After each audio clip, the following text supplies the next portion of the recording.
the motion says, right? That the writer write the first ending rather than the second ending. And according to the context given, what does this first ending looks like, right? The first ending looks like that basically the system prevails and the protagonist is consumed. That is, the protagonist loses to the existing system. And moving on to the second ending, that the system is ultimately defeated on by this protagonist, and the seeds of a new society are sown, right?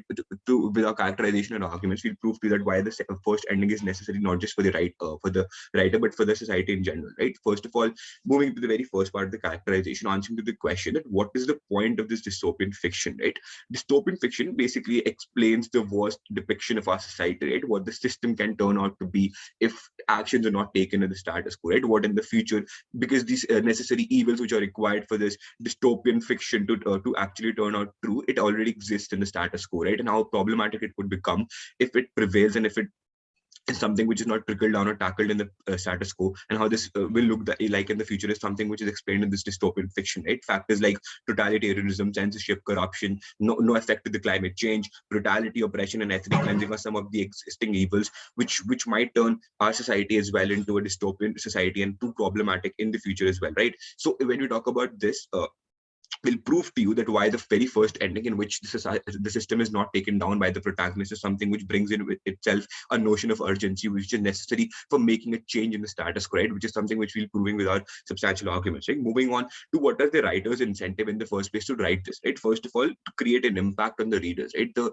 work that the work that the writer has written in the very first place is to create an impact on the readers, which a long-lasting impact, so that it is something which is remembered by the reader in the very first place, right? Which affects the reader emotionally as well as intellectually, right? To understand how this happens, it happens when you relate or connect more to something which is more realistic, right? Something that catches up to your face, that something you understand better and better, right? Moving on, the notion of everything works out at the end and you can take down the entire system alone is something which is far too problematic, because you cannot picturize it, because it is something which is not so realistic. However, when you cater to about a particular fact, or when a theme of a particular of what a writer believes is explained to you, which is realistic, you understand it better, right? So to understand, moving on to the basic argument, before moving on to the basic arguments, the understanding the role of literature, right? What does literature basically does is the literature is determined and influenced by the era that we're living in, right? If there is a fiction if there is a dystopian fiction explaining the problems in in a particular society, right? How problematic it is because of all the necessary evils of the society's evils which exist in the status quo, right? We believe that that is something which is a hint or explaining to you that these things already exist in the status quo, and if actions are not taken, this dystopian fiction is something which could actually become a reality in the future. And how to trickle it down, on how to fight it, is something which is necessary, and which is something which is explained by the writer in the first ending better, right? To create more impact on the on the readers or on the consumers in general, right? First of all, the very first argument to talk about is the sense of urgency. The sense of urgency is lost when the protagonist takes down the entire system, and why this sense of urgency is provided in our paradigm and it's necessary in this very first ending to create an impact on the users is the threat exists, right? The threat exists in the status quo as well, but we believe that it needs to be tackled down. This notion of urgency is necessary to create an impact on the writer, so that it's tackled down right now in the present status quo, because that is the perfect time to ultimately bring down this system that is turning out to be dystopian, and which will ultimately turn out to be dystopian in the future, wherein it will be too powerful to ultimately trickle it down, when it will be when it will dictate, and it will be too totalitarian to ultimately trickle it down. It will be too powerful to trickle it down, and ultimately we believe to bring down the system, it's necessary to work it in the status quo, and that is something which will be explained better in the first ending, right? When the protagonist ultimately fails to do so, when the society when that particular problematic system, which is ultimately made powerful by all these evils, is so powerful that even the protagonist cannot take it down, right? It brings a sense of urgency inside the people, that yes, or inside the readers, to ultimately understand the consequences of not working it out, or ultimately not standing it up against the system in the present status quo, right? Moving on to the second part, the first ending creates awareness, as we talked about, right? It creates an awareness inside the people that yes, something is wrong in the status quo, to ultimately fight out these evils, right? The third argument is the larger argument, which talks about the shock value, right? It brings in the possibility of social change, the shock value that people get because of this twisted ending, that no matter how hard the protagonist tried in that dystopian in the dystopian fiction, how hard the protagonist tried to fight against that system which was too oppressive, right, which was too dictate which dictated the people, which was too oppressive, which ultimately led to ethnic cleansing or whatnot, to ultimately affect the people in the negative way, right. The protagonist tried his or her best but ultimately failed in making a change, right. It is something which brings in with itself a shock value, but in their paradigm what happens is it is catered, it cannot be catered to based on hope, it cannot be catered to based on a happy ending, because ultimately what happens when this happens in a fiction, it destroys the sense of urgency, it ultimately does not give an incentive to the reader to actively go ahead and to understand in the very first place what this problem is, right. When you realize through this fiction that there might be a problem in the future, you ultimately go ahead and you try to become more aware about the situation, you try to understand the present status quo in a better way. However, if there is a happy ending, it does not give you an incentive to actively go ahead and to learn more about what the problem in the status quo looks like, and it does not scare you what this dystopian society looks like, because according to you and according to the picturization that is done by this by the writers, you believe that there'll be a figure or there'll be an avatar that will come to you and ultimately protect you from this dystopian society if it all turns out to be like that, right? And we believe that ultimately to its core this becomes too problematic to fight on. Moving on to an auxiliary argument to prove that why this shock value is necessary, right? To understand what do the readers or what do the consumers in our in exclusively in both paradigms look like, right? The readers in general are numb, that their attention span is something which is non-existent. It is very the because of the amount of information that they consume each day, whether it's through social media, whether it's through a number of apps, whether it's reading articles, books, or anything of that sort, right? The amount of data that they're consuming is much more than what they can process. So in that amount of data, to create a lasting impact through your work, through your art, and through your articles, or through your or whatever you've written, right, is something which becomes too important when you have a twisted ending, when you have an ending which most of the people do not expect, and along with it brings it with itself a sense of urgency, a sense of awareness amongst the people to realize that it's necessary to bring a change in the present status quo and not fight and then lose in a place where where there is no scope of making a change and fighting against that oppressive society, right? And we believe that and yeah, we believe that this shock value is necessary, and this is something which is provided in our paradigm, and it's something which is not ultimately catered to by the second ending, because it is something which is proliferating hope, it is proliferating something which is not realistic in the end, that there will be a happy ending no matter regardless of what you do, and you just have to stand against society, and alone you will be able to tickle that down, right? And that is something which for us is far too problematic and not realistic and does not bring the sense of urgency. With that, proud to propose.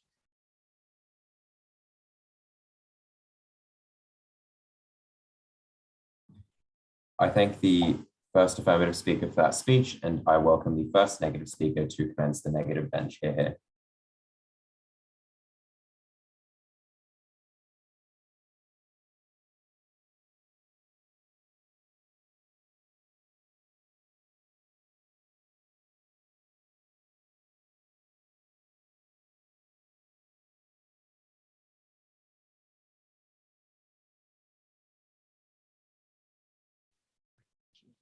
Hello, just checking whether I'm audible. Yes, you are. All right. Timer. All right. So, starting my speech in 3, 2, 1. Mr. Speaker, recognize that affirmative impacts that awareness, urgency, and like people knowing about how dystopian government looks like is going to exist on both sides of the house, because on both depiction of like first and second endings have like a proper depiction and illustration of how dystopian government looks like.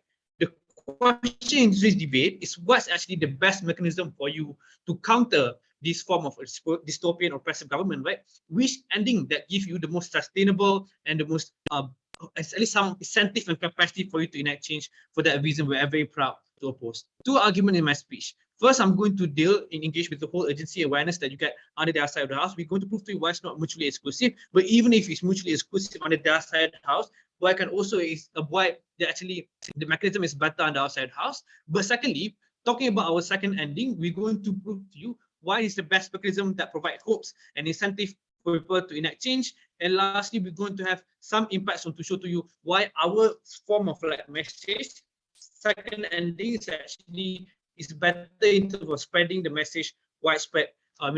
Before that, I just have a very important clarification on what dystopian government looks like. I think this missed out badly from the first affirmative speaker. It just literally looks like absolute authoritarianism or like tyranny government, right? The one that you probably have in Russia and China. There's no free press, there's no free media, there's high level of censorship, unfair elections, harmful policies, especially targeted towards the minorities communities, for example, or even could look like country that are democracy, but sliding or like slowly turning into a tyranny, right? Looks like country like in Southeast Asian countries, for example. This means that currently in South Korea, there's some form of oppression that already exists, right? So my question to side affirmative is, if these people are like not aware enough of like the oppression in South Korea, why that's the case? Because there already some level of oppression, given the context of very relatable, the current context of authoritarian government that's very relatable to the spirit depiction being promoted by these writers. But also then the next question is, who's the ones who likely going to consume this narrative, right? Who's likely going to consume these artworks? We say that it can be two groups. First, it can be the vast majority of progressive and liberal individuals who are very educated. These people in general, they are interested in politics and democracy. So they are very skeptical towards the government. So what they're actually seeking for in this sort of a narrative is not actually analyzing what's the best mechanism, best mechanism or best tactics for you to overcome this sort of a government, for example. But also looks like the minorities. People are the most oppressed. People who already seen the horror of authoritarian regime being put in prison, people who are being executed. For example, like the Sunnis in Syria, the Muslims in India, or the Uyghurs in China, right? So this proves to you, again, that these people already harmed in South Korea. So the question is, why they cannot know that they already have under the form of like oppressive government? So the burden from the negative is simple. We're going to prove to you that since people already know that they living under dystopian government, why we provide the best mechanism for them to have at least some level of hope for them to make some form of change. Before that, I just have like a quick rebuttals onto like side affirmative. Never mind, I'm probably just gonna integrate under our side house. So let's go to the first argumentation. Why second ending provides the best mechanism of hope for people who are oppressed? What does the message that it sends, right? We say, firstly, it sends a message that the only freedom that you have is the right to think. Even if you've been put into prison, even if you don't have any ability for you to express your thoughts, you don't have any form of freedom of speech, in the worst form of oppression, you still have some form of freedom. Therefore, this gives people some sort of like urgency for themselves. They feel empowered. The reason why agency and feel empowerment is extremely important, because it's the only mechanism for them to participate in any form of change, right? You need to feel you have some agency to begin with for you to participate in any form of change. But secondly, this narrative gives them some hope. Hope that even though they're living at the worst form of oppression, there's still tomorrow for like a better day, right? It does not have to be, they don't have to be oppressed 24/7. So what are the impacts of this? When people get this narrative, how are they going to react? Firstly, at the very least, they're going to believe that, okay, there's actually a feasibility to fight back, right? Because on the other side, I'm still questioning whether there's actually any form of feasibility or possibility for them to fight over this oppressive government. So people, what they're going to do, they're going to look into the resources that are available for them to initiate change, right? What are the things that they have? Do they have the spot majority? Do they have people who believe in the same ideas? But secondly, they're also able to call out the governments, right? It can either be in both types of government, authoritarian government, or the government that is democracy but sliding into a tyranny, for example. They can have probably their own media, engage in social media, engage in public talks, protests, and demonstration, for example. And lastly, in the context of democracy sliding into autocracies, at least these people are going to vote because they know at least they're like minimal form of like participation is good enough for them to have like a revolutionized or progressive form of government. This incentive is extremely, this means that we have some incentive and capacity to fight back and change under our side based on the hope and the narrative, the freedom to think that we provide under our side. Recognize that in comparative under their side, they still believe that there's no point in voting, there's no point in calling out the most oppressive form of government because there's not going to have any sort of change whatsoever based on the depiction that they have from the first ending, right? Why is bad? Because firstly, you're going to normalize these people within this oppression. They're slowly going to think towards the generation that, since my grandfather and my ancestors cannot fight any form of change, there's no point for me to do so. But secondly, it just gives more incentive for the politicians to abuse more power, right? This is literally the sort of endings that are being promoted by these politicians to keep these people stay on the ground. So another important question that I'm going to analyze here, why then these people going to engage in more sustainable form of change? Because these are rightly engaging with the affirmative. Because they probably say that because people are too hyped up, they're probably going to throw an all-out revolution, so everyone's going to die, right? We say that, firstly, the reason why people are still rational is the of like throwing some of progressive change, because there are actually many sustainable alternatives that you have in status quo. You don't necessarily have to take up arms. You probably can vote. You can have social media. For example, like the Arab Springs, people engage in protest demonstration, not through like violence manner, but through the mobilization that you have through social media, right? So there are many sustainable alternatives that you have in status quo.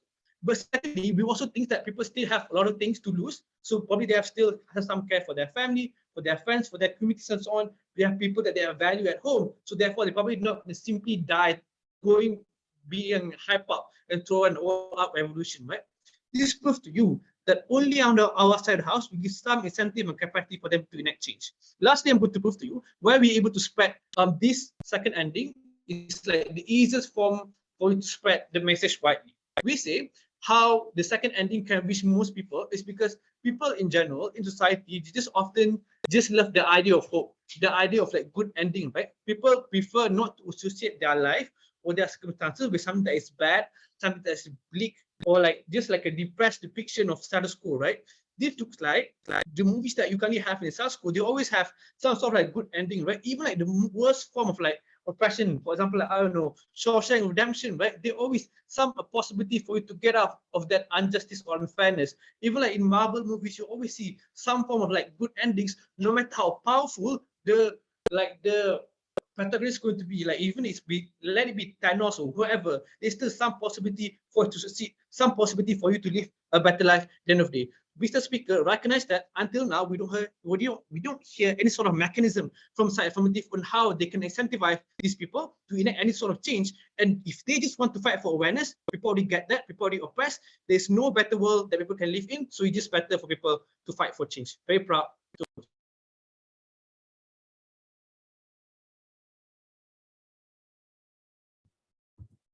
I thank the first negative speaker, and I welcome the second affirmative speaker to continue the debate. Here.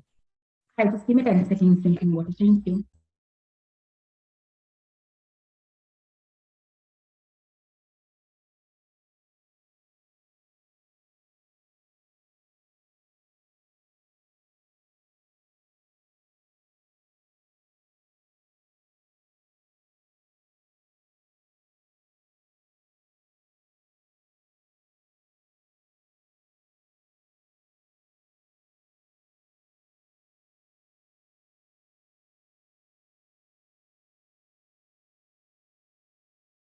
Hi, am I audible as well as visible? All right, perfect. Starting in 3, 2, 1, go. Panel, the primary push that comes from side negative is the idea that you want to instill hope in communities that are being oppressed. If we prove to you that the value of hope that they claim or the impact of hope that they claim that to have is something that is largely going to be negatively impacting these communities with regards to like cognitive dissonance and how they fight towards change, but also if we prove to you why the first ending is actually a better mechanism to incentivize people to go ahead and act out against oppressive governments, we stand to win this debate. Firstly, on their idea that the point at which you go ahead and you show that there's a way in which you can go ahead and fight against the system, more and more people are going to go ahead and do that. Their assumption is that more and more people are aware of the kind of atrocities that these governments are committing. We say that most people in status quo have become numb to these like sort of oppressive governments, which means that more and more people, because of the overflow of information that they're receiving from multiple different sources, for example, the government, the internet, social media platforms, etc., that overflow of information has made them numb towards any sort of like oppression that they see. We think that they are likely to go ahead and normalize this oppression. We think that is something that is actually actively happening. We don't think that people go ahead and recognize like direct violations of freedom of speech, because that is something that is being painted by the government as not freedom, a violation of freedom of speech. Right? We think that is something that government propaganda is actively doing, and most people are not able to recognize it.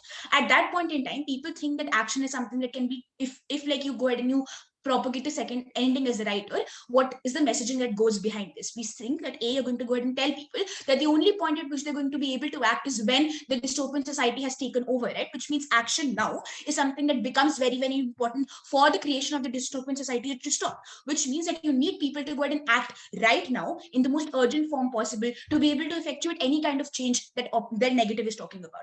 Why do we think that going ahead and propagating the kind of the first ending, or like writing the first ending with regards to how protagonists are not able to go ahead and take down the system becomes more and more important. We think firstly this idea is the idea that you're going to tell people is that action is going to be the point at which you take action, the point at which the society has become more dystopic is going to be too late, which means that even if you try at that point in time, you'll never be able to go ahead and effectuate any change or rise out of that, which means that you're making more and more people aware of the kind of status quo that they're living in and incentivizing them to go ahead and fight for actual change and fight for change that can prevent from these societies to go ahead and become more totalitarian, become more authoritarian, become like more censored, etc. Right? We think on the counterfactual, what the opposition is trying to say is that you go ahead and you tell people that for them to be able to take action is only when the society has become this dystopic. We think that's really, really problematic because the minority communities are likely to go ahead and be given or be sort of like fed this idea that the only point at which we can act is when the societies have become more dystopic.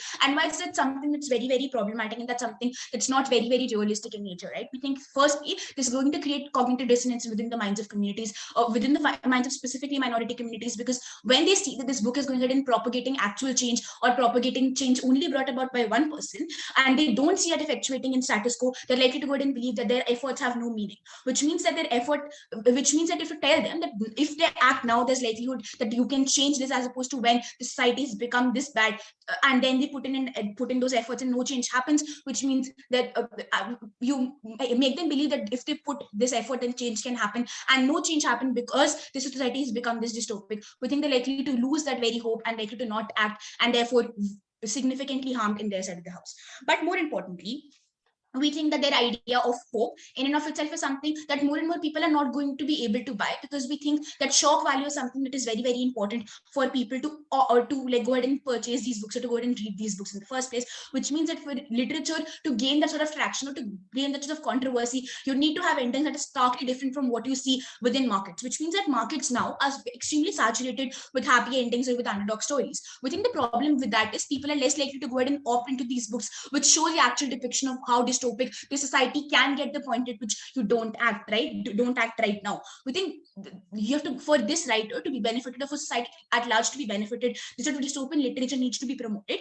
The point at which there's no controversy with regards to how, or there's no like conversations about with regards to how the ending is something that is very, very different and very, very shocking as compared to what you see in market and what you see like in most of the stories or in most of the media that you consume. We think it's likely to generate more impact because it's likely to start conversations about the kind of society that we live in. We think change is something that is likely to be better effectuated in our paradigm because you have that shock value, you have those conversations, you have some sort of like some sort of conversations about the book, about the dystopia that we're living in, or the dystopia that is likely to become the point at which action is not taken right now, and the point at which this like idea of action being taken becomes too late within minority communities, or the society at large is generally harmed because you don't want to live in a society that's totalitarian. You don't want to live in a society where freedom of expression, freedom of thought is something that is actively restricted by the system. What does negative have to prove in this debate? They have to prove the value of this hope, right? We think insofar as they claim that this hope is enough for people to go ahead and effectuate change, they have to prove why that is the case. When we tell you that the point at which they believe that this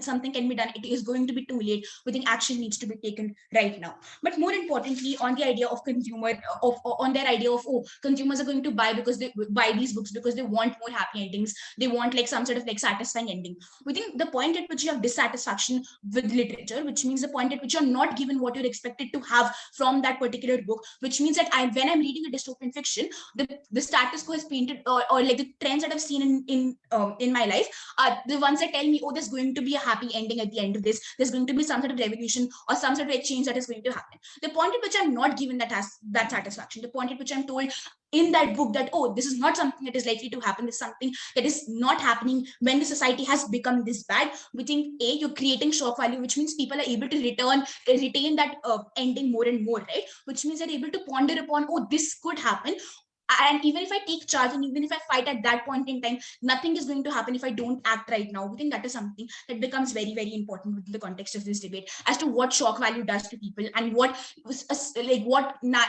people have come to expect of fiction or come to expect of dystopian fiction needs to be broken for more and more people to be like talking about real things and talking about how change can actually be effectuated, as opposed to like the kind of change that is going to be effectuated very, very late. But more importantly, believe that side negative is pushing this idea that the idea of dystopia is going to exist in either paradigms, right? We think even if it exists in either paradigms, or even if like you tell people how bad things can get, you have to tell them when action needs to be taken, right? Which means that if you tell them that at that point in time, if you take action, it's going to be create into like turn into some sort of like a better society, etc. It's very, very unlikely, and be something that creates cognitive dissonance. Actively, if they see some drastically different things happening with the within the book and within status quo, they're likely to go ahead and not believe the writer and not be motivated, and that hope is something that is lost. We think this is something that needs to be responded to at negative. What else do they have to prove in order to take this debate? They have to prove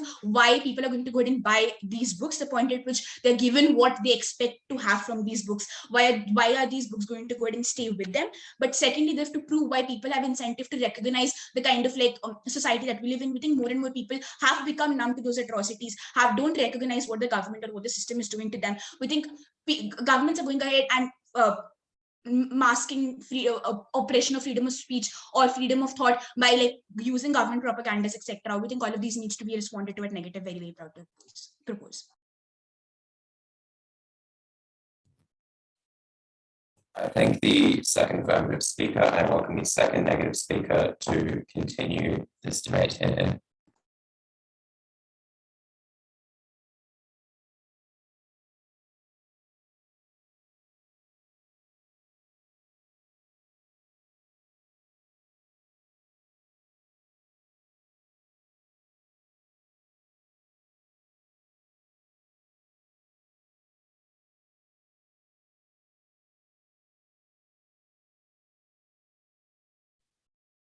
Hi, just checking my audible. Just give me a thumbs up if I am.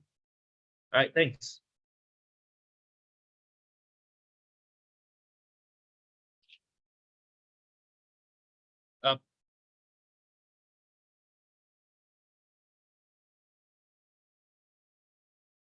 Starting my speech in 3, 2, 1. Chair, I just want to point out the inherent contradiction in the characterization and mechanizations coming from side affirmative.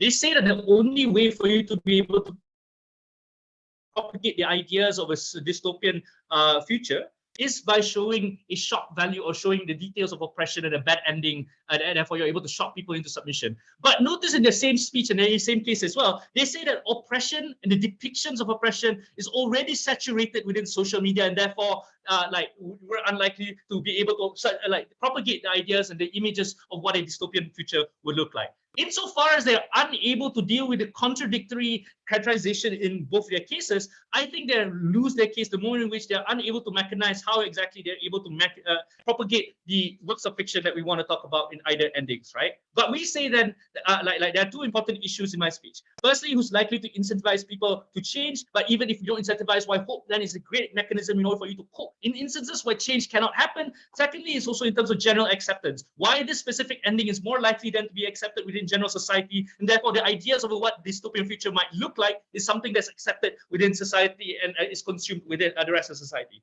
That first, right? Who incentivizes people to change better? Notice, panel, that the only mechanization that comes from affirmative provides to you in terms of how we are likely to change exists in only one context, which is specifically about democracy that is slowly turning into a dystopia. And they never told you why necessarily they're able to help minorities who are probably the most oppressed in the first place, who are living in situations where they have very little, like they're in probably the worst forms of dystopian, like authoritarian administrations, right? But then they tell you that because of the fact that people have become numb to like great good endings, and therefore they're able to we need to be able to shock people into bad endings because of the fact that there's already too much saturation with good endings. Notice, Chair, that this contradicts with their characterization of how there are a lot of bad, like shocking depictions of dystopians and oppression, and therefore we think that on a net, insofar they use both characterizations equally, we think then that it's a wash at best. We think then that the question then becomes which side is more likely to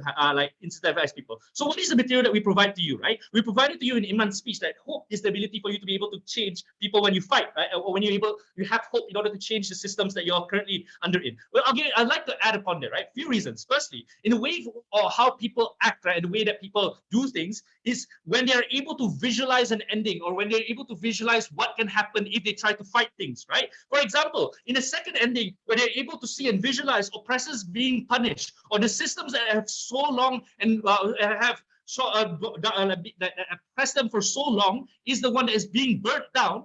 And that's when they're likely to then fight towards the ending, because of the fact that they can see an ending that shows all of the people that they wronged them being punished. We think then that's more likely to fight. But secondly, it's also the fact that when people want to fight, they like to put their hopes and dreams, or they like to heroify or make like put a protagonist as the star for them for any form of movement or any form of ideology. For example, if you look like like any form of ideology or any form of movement, you often put a certain protagonist or a certain individual at the top, and we try to idolize them as a way to lead the movement. We think that that type of individual can be both fictional and non-fictional, and we see this in a lot of instances, in a lot of cases. And we think that like when the moment in which you are able to create an ending in which the protagonist is able to burn down the system is when you're able to put the aspirations of the movement in one fictional character. What is then the alternative ending that side affirmative provides to you? The problem is, the only visualization that you're able to provide is a system in which the protagonist gets consumed by the system. That is, that whatever hopes and dreams that that person once has in terms of changing the system becomes consumed by like people, by the state, right? We think then that you no longer have the visualization of how any like of all the people that are, or the system being burnt down, and therefore you don't feel as if there's any form of way for you to fight back, or any ending that you don't have, you're unable to visualize the ending that you want to fight for. But secondly, it's also the fact that you put a protagonist at defeat, and you lose the ability for you to congregate your aspirations and idolize a protagonist the moment in which that protagonist is succumbs to the state. Why is it then that this is extremely important? We think then that in conclusion is that we're able to mechanize to you clearly why people are more likely to fight on our side. But secondly, even in the context where we say that it's a backsliding democracy, therefore people want to be able to see change in the first place, we think that the majority of people in a backsliding democracy and people who want to fight an oppressive governments are usually minorities. For example, in America, where like slowly democratic institutions are being eroded, the people who are fighting the most are often the minorities who are most oppressed by the state. We think that these individuals are probably the ones like who are likely to believe that they're living in a dystopian state anyway. The fact that they are probably being massively incarcerated in the system, like they're incarcerated in mass. The fact that they are being unfairly trialed in unfair courts. The fact that they're facing systemic oppression and racism, which means then that there's no distinction between a minority who's living in a backsliding democracy who's constantly being oppressed, and also the minorities who are living in other countries where they are also being oppressed, a little more like flagrantly. Which means then that we think that the mechanization that we provided to you in incentivizing change is still going to be applying in instances where it is a backsliding democracy and preventing the dystopian future. But secondly, even if you don't believe that, I think Imran already told you that their characterization is not mutually exclusive. That is, that both stories still depict a dystopian future, and therefore people are then more likely to likely to prevent any form of that future anyway. Secondly, even if we don't provide this form of incentivization to change, we think that hope is still a valuable mechanism for you to grant to people who are in the most oppressive forms of systems. The fact is that hope grants you the ability for you to live on in a system where you don't have any hope to change. It's the fact that they feel as if I live on tomorrow, or if I'm longer than I can right now, that means that I will one day be able to live to see the day where the oppressors that the oppressors at the top get burned to the ground, and they have some form of release by living in the fantasy of that visualization. We think that this is something that's unique to side of negative that affirmative cannot co-opt. Moving on to the second issue in general acceptance. Why is it that we're likely to propagate the story in the moment in which we have a better ending? Side affirmative says that shock and value is the only way for you to get more general acceptance. We told you why this is an inherent contradiction to characterization, given that they already told you that oppression is something that's saturated in the social media. We gave you two mechanizations as to why acceptance is more likely to happen. Imran told you about good endings, right? I'll give you an example of this. For example, Dune or Star Wars, right? The Star Wars became more and more popular because it gave a better ending as opposed to Dune, even though they came first, right? And the pioneers of science fiction. The fact is that Dune showed a bleak ending where Paul was the one who was became the oppressor and became part of the system that oppresses people on in the galaxy. The second is also the fact that shock value, even if you want to argue that shock value is only like the mechanism for you to get everywhere, shock value is often the only way for you, is the easiest way for you to justify things such as censorship. For example, if you look at the comparison between Farenheit 451 and 1984, often like schools, the ones that are mostly well read by students are often Farenheit 451 because of the hope or the less than bleak depictions that Farenheit 451 has. People are less likely or less encouraged to censor it as opposed to 1984, where they show brutal depictions of how the protagonist suffers under the state and is tortured under the state because of their beliefs. For that reason, we think then that generally good ending is more likely to be accepted in a society, and therefore the ideas of a dystopian fiction is more likely to be propagated in the moment in which you go for the second ending. For that reason, go with that negative.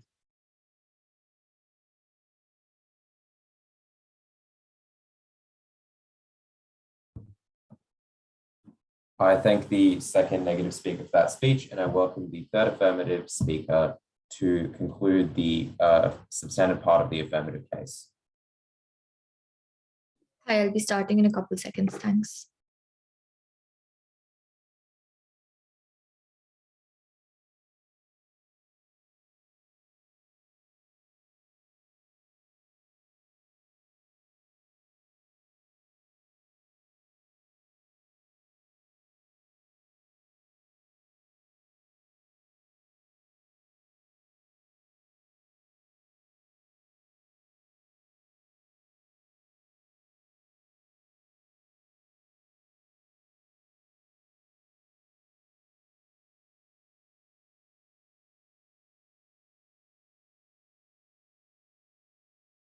Right.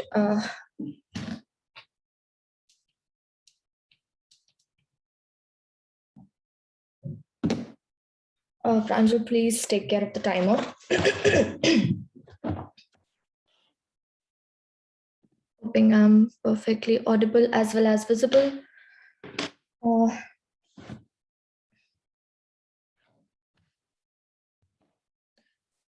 Right.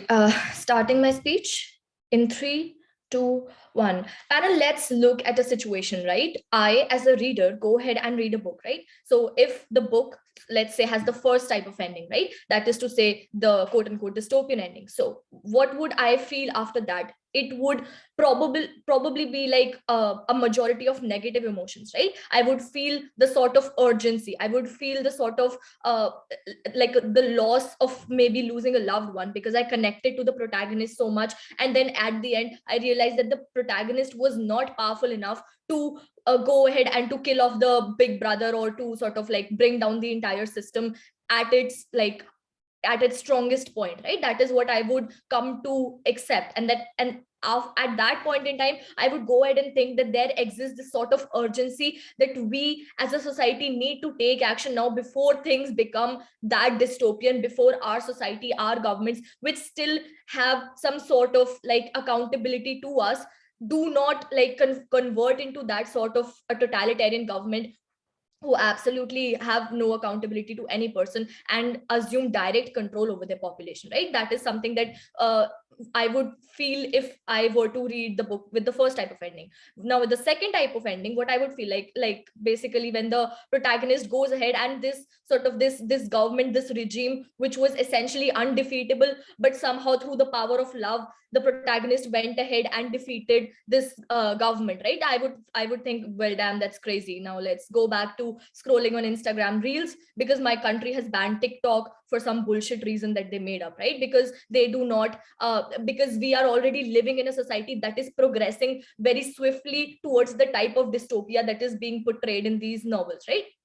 So that is why we believe that we as a reader are much more likely, much more incentivized to take action in our paradigm, right? Now, the point at which the opposition goes ahead and buys into our characterization, buys into our narrative that, you know, bringing social change is something that is necessary for the readers and that is something the writer wants to happen with their novel, is the point where they lose and the point where the value of their hope factor diminishes, right? Because they've been talking to you about how hope is important, how giving them hope is going to sort of like make them feel good and essentially incentivize them to do change. However, this logical link between hope and incentivizing change is something that has been missing through their first two speakers, and I believe it might be too late for the third negative to come ahead and analyze this, right? So the point at which they do not tell us why a person being fueled with happy emotions is more likely to feel that sort of urgency, to feel that sort of need to bring about change, is the point that we feel our paradigm stands stronger, right? Now let's come on to some of the points that the negative has provided us, right? Firstly, the DLO in the very first minute of their speech started saying that we had a contradiction in our case, saying that on one hand we say that the shock value is really important for change, and on the other hand we're saying that the lives of these readers, of the average consumer, are filled and saturated with oppression and like sort of information overload, right? So why we believe this is absolutely not a contradiction, and in fact like an idea that strengthens our case, right? Firstly, we as an average consumer, we go ahead on social media everywhere, on like in the news, in the media, in the newspaper, we see oppression happening everywhere, right? We see like on one page there's an advertisement for a fucking milk company, and on the other page we go ahead and we see like there's literally genocide happening, ethnic cleansing happening in China or some region, right? So we believe this is something that stands true. Now, what's the difference between that and reading about it in a novel? When we read a novel, we connect with the protagonist, right? We feel like that person means something to us. We start connecting ourselves with their life experiences, with their values, with their ideas, with their struggles, right? That is why we subconsciously want them to win, right? Now, when that doesn't happen, what happens is that when the protagonist goes and at the end like kind of fails, that feels like a personal loss as the reader, right? That is extremely jarring, much more jarring than say reading about some sort of totalitarian government in Russia or China, or like the censorship in China, or the ethnic cleansing going ahead in a lot of countries right now, right? So at that point in time, when we feel connected to that sort of oppression, when we feel connected to the oppressed class, to that oppressed person, is the point wherein we feel a personal sense of like a sense of personal loss. We feel the emotions that those people might be feeling, and that is why we are more incentivized, we are more likely to advocate for change, right? It is essentially like this is a lousy example, but it is essentially like an anime character going ahead and losing their best friend and then instantly powering up, right? Because even like they always had that power, right? But that incentive to do something more, and that incentive to do something about the villain standing there, which in this case is the regime, the government, right? Or like whatever basically. So that sort of incentive only comes about when we experience a loss so jarring that it shakes our entire core, right? That is why we believe a novel, even like as an incentive of the writer, when the novel is of that sort, when it brings that sort of jarring shock value to the readers, we believe that novel is more likely to be talked about, more controversial, it's going to be more popular, it is going to be more read about, right? If we are going to choose favorites from the examples that the info slide has given us, right? And now Farenheit 451 might be more read by students, but literally every person that you talk to, you can say, do you know who George Orwell is? And they'll say, yeah, oh yeah, they wrote 1984. Even if they haven't read the book, they know what the book is about, right? Because the book is so widespread, the book had such an impact, right? They say that visualizing your oppressor being punished is something that is going to give them that sort of incentive, that sort of joy to fight, right? We believe that this instead is a sort of narrative of the happily ever after ending, which essentially leaves you feeling satisfied, right? And what will happen is that after that, you just like going to get over your hangover of the book by just like going ahead on social media, or like just like immersing yourself in something else. Because living in a late stage capitalist society, we have such an overflow of information that we as an average consumer are absolutely numb with the amount of information that is coming from all crevices of the internet at any given point in time, right? That is why we believe it is important for this content to have that sort of shock value, that jarring value, which we would not find in the opposition's paradigm, right? Now, what the opposition's burden was in this debate and how they failed to fulfill it, right? They essentially had to prove how being motivated by happy feelings is essentially going to be more impactful than being motivated by, say, like negative feelings or sad feelings or angry feelings, right? That kind of urgency that stems from these feelings, how is it less than that stems from hope or say like happiness or contentment, right? Now lastly, I'd like to tackle the characterization which they've built their case on, right? They characterize their readers to just like either be liberal students who are very politically and socially active, or people that are minorities that are living in oppressed countries, right? Firstly, we believe this is a gross mischaracterization, because there is a vast majority of people that are not living in such dystopian countries such as Russia or China, but they are not politically involved as well, right? They just don't care. They're just surviving. They're just existing because they feel like, oh, this is not my personal problem. They know what's happening, but they still can't be bothered to care because it's just too much, right? It's too much to care about that. They don't feel any personal value, right? We believe when they say that, you know, like oppressed people are the only ones who should have the onus, who should have the burden to go ahead and fight the system. We do not believe that to be the case, because we do not believe that to be the case, because we believe bringing the majority into the narrative as well is going to first of all strengthen the sort of backlash or the sort of like checks and balance system against the governments, against the regime that we're supposed to be fighting. It is also going to help the movement in itself, and it's also going to take some burden off of these oppressed people's shoulders, which we believe like they have suffered enough, and some responsibility falls on the shoulders of these majority classes as well. And that is why we're extremely proud to propose. Thank you.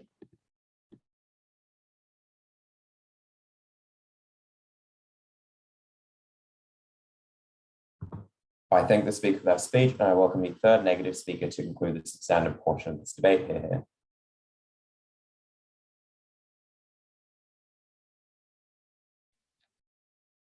Can I just check? Right.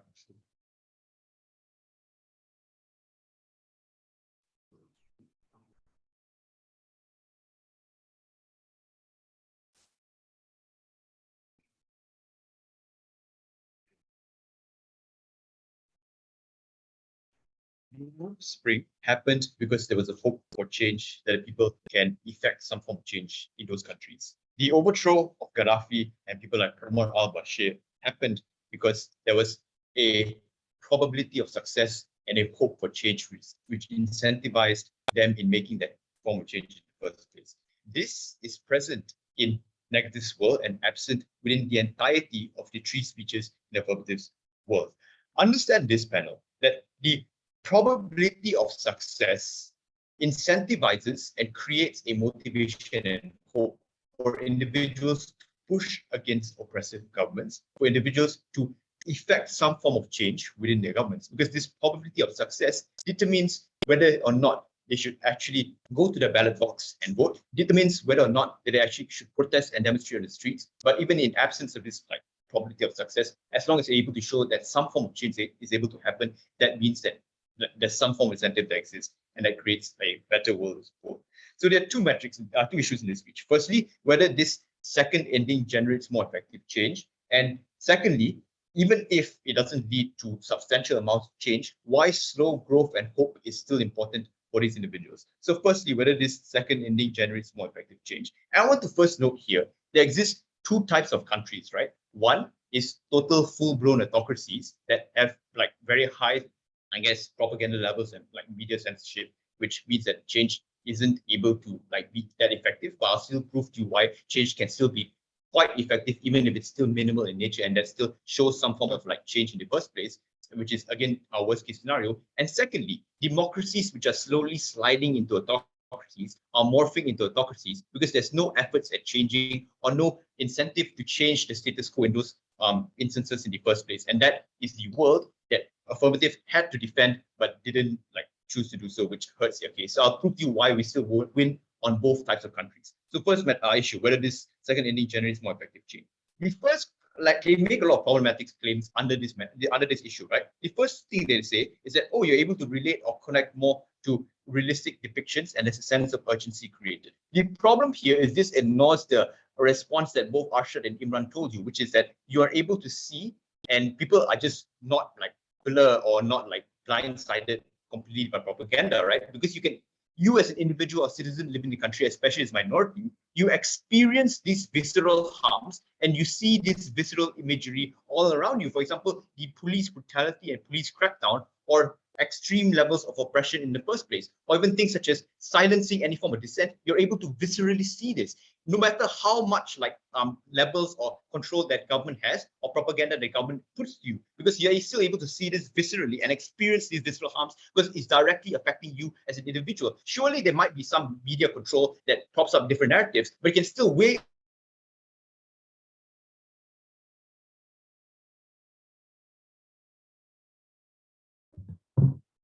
Sorry, I think the speaker's just cut out for a second there. I paused the timer. Weigh up these narratives with other forms of narrative that you personally experience, like level.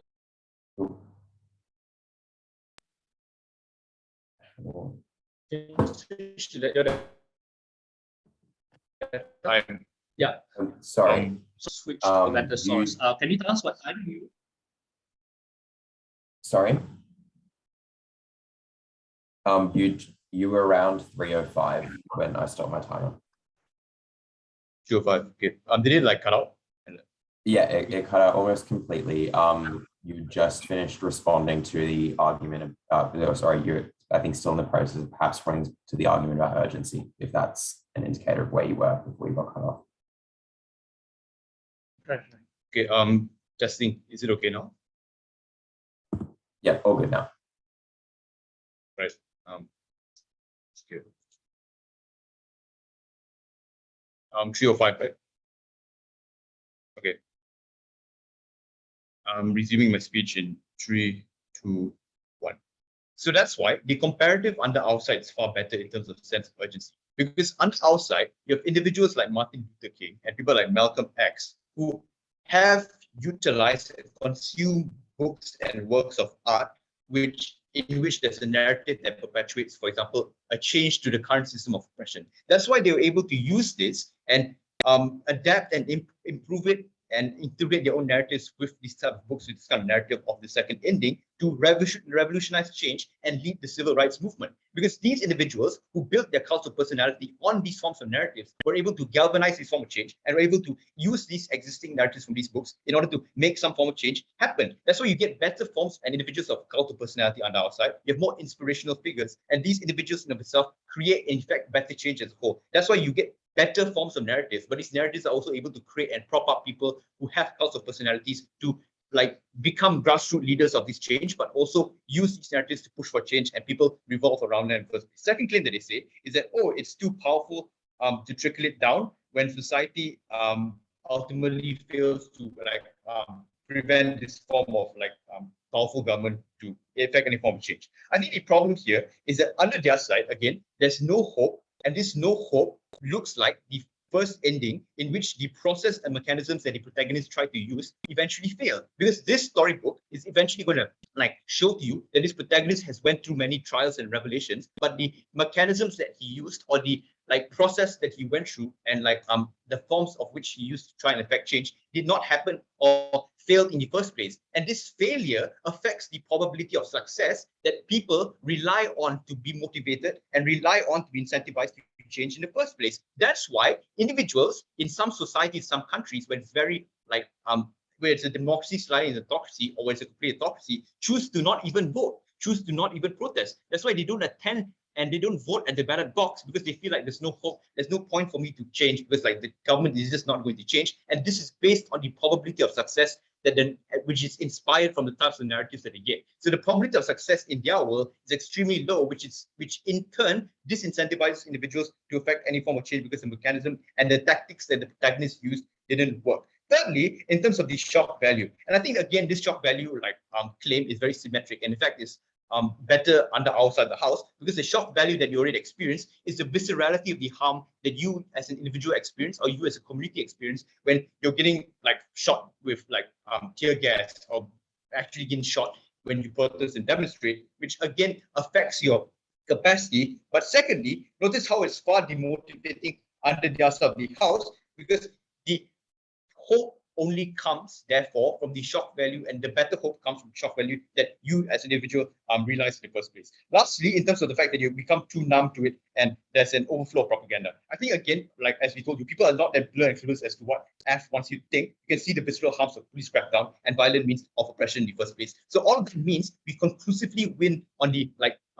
problematic claims that the F team tries to set up in this debate. But lastly, understand in terms of the protagonist having to being consumed by the state in the first ending, Arsyad already told you that protagonist who was consumed already built a cult following and is now defeated, which means to say that this consumption to the state can be seen as selling your soul to the system of oppression and corruption that is the current government of the day. People like Alexei Navalny are now going to be seen as selling their soul to the Putin administration and the Russian government, which is extremely problematic because now, the only way for you to succeed in this form of narrative is to sell your soul to the corrupted and oppressive government, and that's the only way for any form of change, or only any way for you to benefit yourself in this form of system in the first place. Second issue, therefore, so even if this doesn't lead to substantial amounts of change, why slow growth and hope is still important for these individuals? So places like Sudan, who are slowly now transitioning to a better democracy as opposed to the Omar al-Bashir days, only happened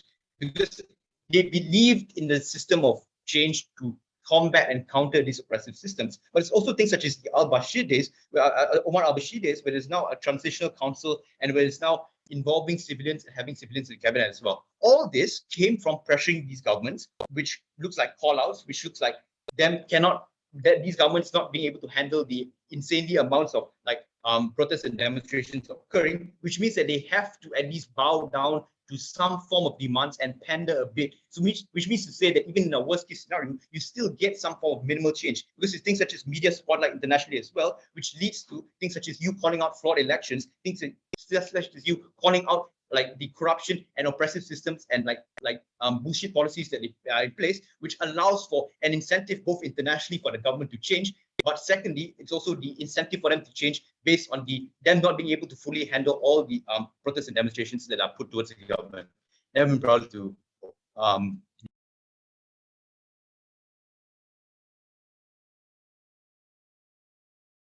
I thank the speaker for that speech, and I welcome the negative reply speaker to commence the reply portion of this debate here.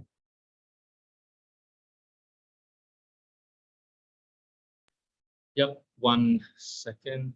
Audible, right? No cracks. All right, thanks.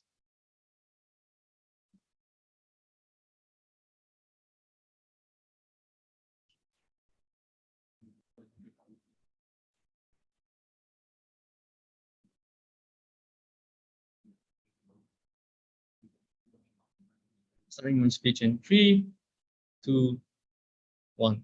Panel, I think it's quite clear that negative has won this debate, given that side affirmative operates on a very convenient characterization, or a characterization that does not seem to be indicative of any form of reality.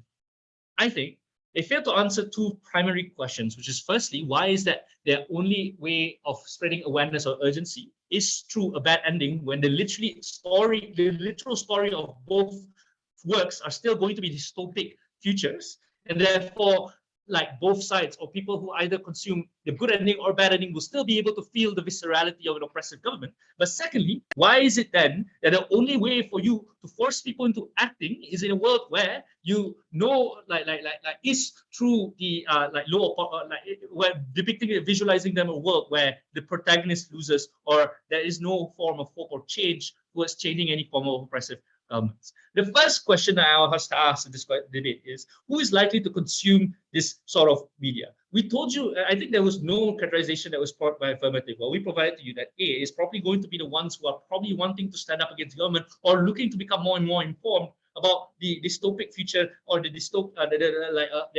governments becoming more and more dystopian, because of the fact that they are feeling the oppression, and they're feeling the levels of oppression, that they are relating to the oppressions that are coming from dystopian governments. We told you, because of that this is likely to create this is important because of 3 reasons. Firstly, it means then that there's already a level of urgency when it comes to these kind of individuals, which means that their argument about urgency does not matter. But even if you don't believe this, we think that the dystopian novels both show how fucked up dystopia is. Secondly, it's also the fact that it shows you that then the question then becomes not rather whether or not we are able to create urgency, but rather who's then likely to more motivate people to fight back. And thirdly, even if motivation doesn't happen, why is it then that it's extremely important for you to give hope? What then would you so then, given this leads on to the second question. Who then is likely to create the mechanization towards change? What is the only thing coming from side affirmative?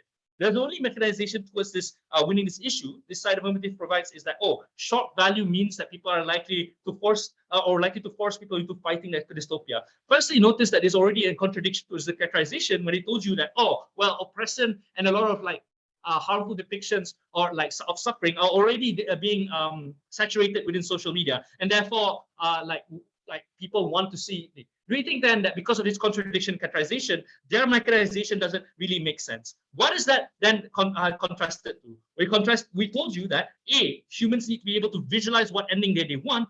Because of the fact they want to see the oppressors being punished, they want to know that they're working towards an ending in which they see change actually happening, and there's a probability of success over what they're fighting for. And B, we also told you that we need to be a creation of a cult of personality, or that we're able to relate to, for example, through a fictional character or to a non-fictional character. We think then that the only way for you to get that is through a good ending that shows that a certain individual is able to fight back and win against the system. We think that we conclusively win this issue. But even if you don't believe any of the arguments, we told you that even in a context where change cannot happen or that person cannot fight back, the fact that hope is the ability for you to give, like, you're able to grant hope to people who are living in situations where change cannot happen, means then that is something that is net good. The fact is that they're able to fight, or they're able to constantly live through oppressive governments. They're able to feel as if it's worth it for them to continuously live through oppressive governments because of the fact that they're able to rationalize the suffering, that they're able to visualize a world if they live long enough that someone might come and stand up and burn their oppression to the ground, the oppressive governments to the ground.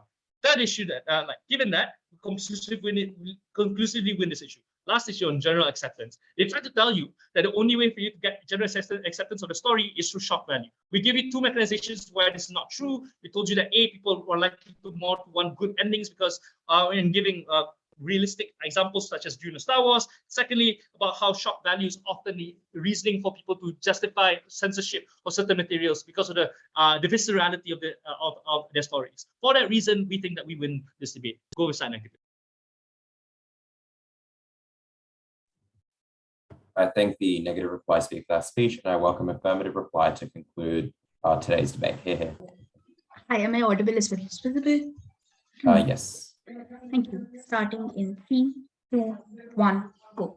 And the problem that exists with side negative case is that they claim that when there's so much dystopia around you, when you see so much of atrocities being committed, and all of the media that you're likely to consume, social media, any sort of movies that you're likely to watch, any sort of TV series that you're likely to tune into when you're getting bored, the books that you read are always telling you that, oh, there's some possibility of change if you fight for it. Even within dystopic societies, people are not going to go ahead and develop cognitive dissonance. This is something that comes at second affirmative, that is something that is not responded to at negative, right?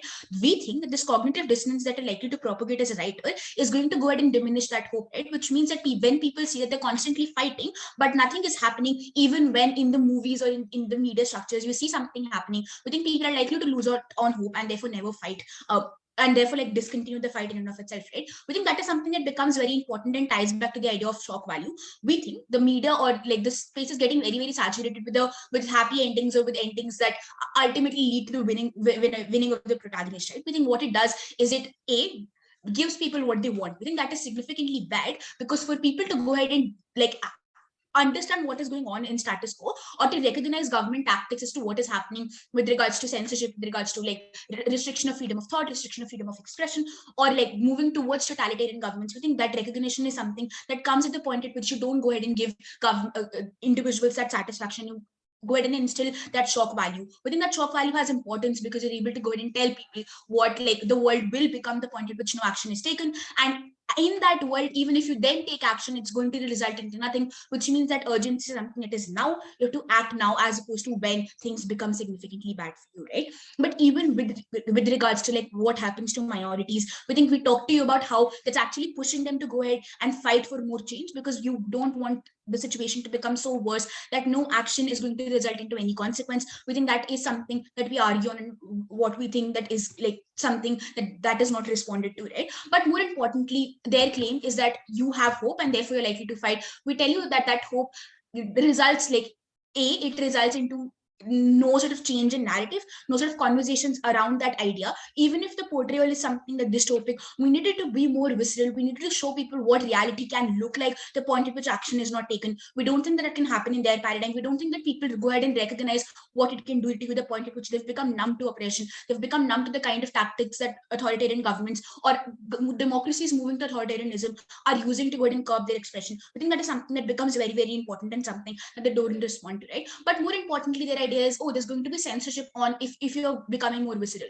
We think this debate is not about censorship, right? We think with regards to what can happen to the book and how is it going to be censored, we think that giving like people that idea of viscerality, or what can significantly, how things can be at the point at which no action is taken, becomes very, very important. So we think that censorship is something that's significantly bad, and something that these books are actively opposing, what this dystopic reality is actively opposing, to talk about like the system and how it's becoming more and more censored, right? I think all of these ideas become very important. And specifically on cognitive dissonance, we don't see any response coming from side negative. Even when like the third affirmative speaker talked to you about how majority buying is important for any change to actually be effectuated, we see no response. We think the point at which you create shock value, specifically in the minds of those who are not directly affected by or don't recognize directly the kind of oppression that the government is using, we think we make them buy into this narrative. We make them be more aware. We don't let them be satisfied. Therefore, we're able to actually effectuate change, something that the negative wants, but their only mechanism is hope, right? You've told us to why hope. Unless and until they show that value of hope, they lose this debate. We've proven to you why hope is something that's probably not a better mechanism, and shock value is. We've proven to you why people are going to act more, the point at which they're shown the true reality and they're shown what is going to happen, the point at which you don't take action. I think all of these reasons become significantly important. Very, very proud to affirm.